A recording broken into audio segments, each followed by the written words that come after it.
Thomas the tank engine has worked his branch line for many years and knows it very well.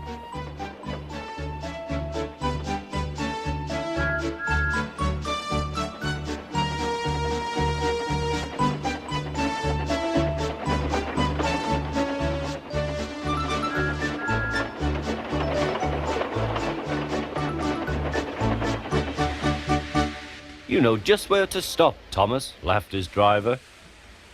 You could almost manage it without me. Thomas had become conceited. He didn't realize his driver was joking.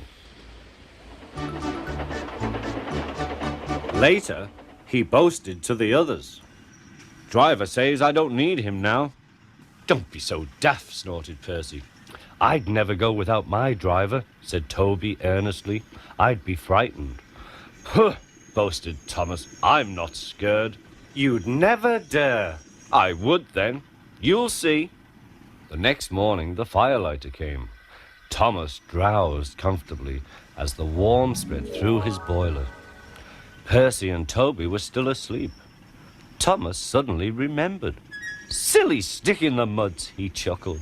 I'll show them. Driver said I could manage without him. I'll just go out. Then I'll stop and wheesh. That'll make them jump. Thomas thought he was being clever. Really, he was only moving because a careless cleaner had meddled with his controls. He soon found his mistake. He tried to wheesh, but he couldn't. He tried to stop, but he couldn't. He just kept rolling along. He didn't dare look at what was coming next. There was the stationmaster's house. The stationmaster was about to have breakfast. Horrors! Cried Thomas, and shut his eyes. The house rocked. Broken glass tinkled. Plaster was everywhere. Thomas had collected a bush on his travels.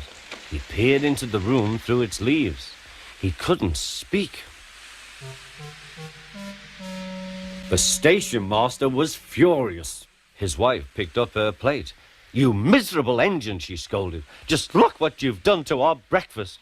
Now I shall have to cook some more. She banged the door. More plaster fell.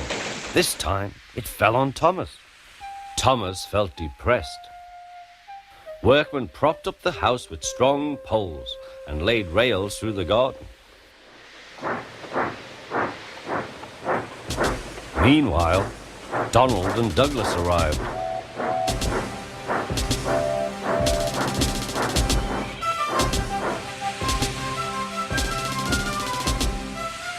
Don't fash yourself, Thomas. We'll soon have you back on the rails, they laughed.